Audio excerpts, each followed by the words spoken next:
Hello viewers, welcome to my YouTube channel maths tutorial. इस video में हम transportation problem का क्वेश्चन सॉल्व करेंगे with the method north west corner. ठीक है, तो नॉर्थ वेस्ट कॉर्नर मेथड को किस तरीके से यूज़ करते हैं और कैसे इसकी हेल्प से हम इस टाइप के क्वेश्चन को सॉल्व कर सकते हैं, वो सब हम इस वीडियो में सीखेंगे। तो यहाँ पे जो क्वेश्चन में ये वाले D1, D2, D3 आर्स थी डेस्टिनेशंस, ये जो होती है साइड ये आपकी सप्लाई होती है, ये जो होती है ये डिमांड होती है, और S1, S2, S3 are the sources. तो यहाँ पर आपको दो टाइप के क्वेश्चंस तो मिल जाते हैं, बैलेंस टाइप के और अनबैलेंस टाइप के। बैलेंस टाइप में क्या होता है, demand is equal to supply होती है। अगर डिमांड इक्वल है सप्लाई के तो इस टाइप की जो क्वेश्चंस होते हैं उन्हें हम बोलते हैं बैलेंस्ड। और जब आपका demand is not equal to supply हो तो वो आपकी अनबैलेंस्ड होता है। तो जनरली अगर आपको बैलेंस्ड मिल जाता है तो ज़्यादा काम नहीं करना होता है, आसानी से आप इसको मेथड यूज़ करके फटाफट से सॉल्व करके आंसर निकाल सकते हो। बट जब आपके पास अनबैलेंस टाइप का क्वेश्चन होता है तो सबसे पहले आपको उसको बैलेंस्ड करना होता है और उसके बाद आप उस पर मेथड का यूज़ करके उसका सॉल्यूशन निकाल सकते हो।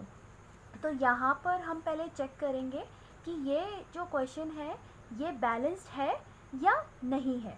तो इसके लिए हम क्या करेंगे, ये सारे जो सप्लाई के नंबर्स हैं इनको ऐड ऑन करेंगे और देखेंगे कि डिमांड्स के सारे नंबर्स को ऐड ऑन करने के बाद क्या ये डिमांड और सप्लाई इक्वल आती है या नहीं आती है। तो इसके लिए हम क्या करेंगे, यहाँ पर डिमांड्स कर लेते हैं और यहाँ पर सप्लाई के लिए चेक कर लेते हैं। तो डिमांड्स के नंबर्स हैं यहाँ पे 5 + 8 + 7 + 14 which is equal to 34। Similarly हम सप्लाई के लिए भी चेक करेंगे, 7 + 9 + 18, ये भी यहाँ पर 34 ही आएगा जो कि इक्वल है। तो यहाँ पर ये जो हमारे पास क्वेश्चन है ये बैलेंस्ड है। तो इस टाइप के क्वेश्चन को, बैलेंस्ड टाइप के क्वेश्चंस को हम यहाँ पर नॉर्थ वेस्ट कॉर्नर मेथड की हेल्प से सॉल्व करेंगे। अच्छा, इसे सॉल्व करने के लिए हम हमेशा इस कॉर्नर से ही स्टार्ट करेंगे क्योंकि मेथड बहुत सारे हैं, तरीके बहुत सारे हैं सॉल्व करने के लिए। बट जब हम north west corner method start करते हैं तो हमेशा हम नॉर्थ वेस्ट साइड में जो पहला कॉर्नर आता है उस कॉर्नर से स्टार्ट करते हैं। तो इसके लिए हम क्या करेंगे, फटाफट से हम इस कॉर्नर पे आएंगे। इस कॉर्नर में हम देखेंगे इसकी सप्लाई कितनी है 7 और डिमांड कितनी है 5। तो इन दोनों में से जो छोटा नंबर होगा विच इज़ 5, तो 5 को यहाँ पर हम नोट डाउन कर लेंगे और यहाँ से 5 पूरा आपका डिमांड 0 हो जाएगा। और यहाँ पर अगर आपने सप्लायर में से डिमांड फुल कर दी 5 की तो कितना बचेगा, 7 में से 5 गए तो कितना बचा 2। तो यहाँ पर आपका आ जाएगा आंसर 2। ठीक है, क्योंकि आपके सप्लायर में से डिमांड उसकी 5 की थी तो वो फुलफिल कर दी, तो हमारे पास कितना बचा 2।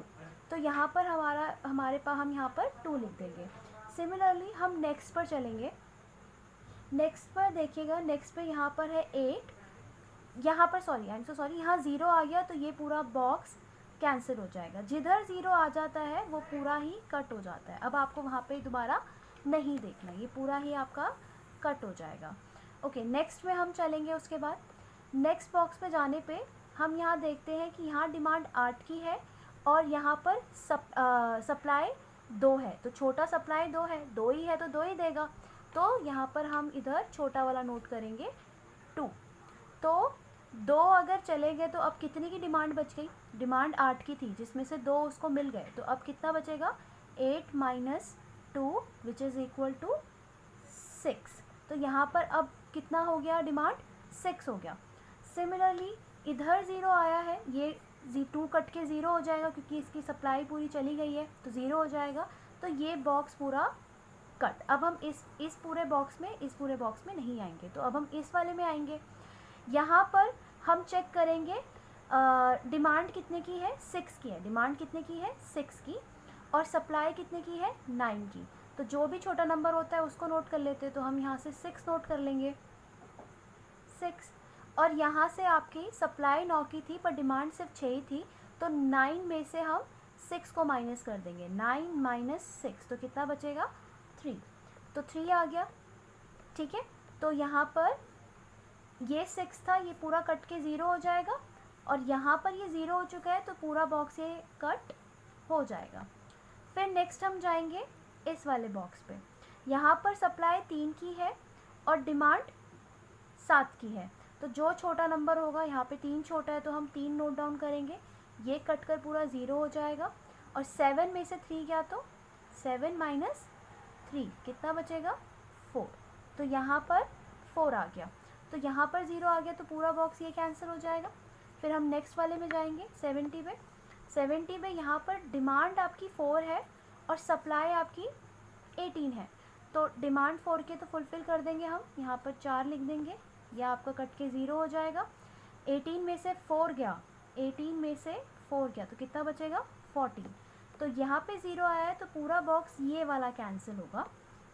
ठीक है, फिर एट द लास्ट हमारे पास ये लास्ट बॉक्स ये है, यहाँ देखिए डिमांड भी इसकी 14 है, सप्लाई भी इसकी 14 है, तो दोनों फुलफ़िल हो जाएंगे, यहाँ पे 14 कर लेंगे, ये भी 0 और ये भी 0, तो कंप्लीट आपका डिमांड और सप्लाई जो था लास्ट में वो इक्वल ही आएगा। और ज़्यादातर केसेस में जब आप क्वेश्चन सॉल्व करोगे तो ये एक तरीके से हिंट भी होता है कि हाँ अभी तक जो आपने क्वेश्चन किया है वो ठीक ही है, क्योंकि लास्ट में जब आपका इक्वल बच जाता है तो ये आपको कहीं ना कहीं इंडिकेशन दे देता है कि अभी तक जो आपने क्वेश्चन किया है वो करेक्ट है। तो यहाँ पे देखिए 14 और 14 सेम आए थे तो हमने 14 यहाँ पर लिख दिया, और ये दोनों 0 0 हो गए, इसीलिए ये भी कैंसिल होगा और ये भी कैंसिल होगा। ठीक है, इस तरीके से हम क्वेश्चन करेंगे। उसके बाद हम इसका लास्ट में हम निकालते हैं मिनिमम ट्रांसपोर्टेशन कॉस्ट, तो हम लास्ट में निकालेंगे minimum transportation cost. Minimum transportation cost निकालने के लिए हम क्या करते हैं, जो भी हमने यहाँ पर डिमांड या सप्लाई में से जो भी छोटे छोटे नंबर थे वो यहाँ पे हमने नोट डाउन किए थे, उनके साथ जो यहाँ पर नंबर लिखे हुए हैं उनको एक साथ मल्टीप्लाई करते हुए हम ऐड ऑन करते हुए जाएंगे। तो यहाँ पर है 5 इंटू में 90 प्लस फिर 2 इंटू में 30 प्लस 6 इंटू में 30 प्लस 3 इंटू में 40 प्लस 4 इंटू में 70 प्लस 14 इंटू में 20। तो जब हम इन्हें इंटू करेंगे तो ये आएगा आपका 95 प्लस में 60 प्लस में ये आएगा आपका 180 प्लस में 120 प्लस में 280। ठीक है, और प्लस में 280, उसके बाद प्लस में 280, और जब हम ये सारा प्लस कर देंगे तो ये हमारा टोटल आंसर आएगा ₹1015। तो मिनिमम ट्रांसपोर्टेशन कॉस्ट हमारा 1015 आ रहा है। Thank you for watching.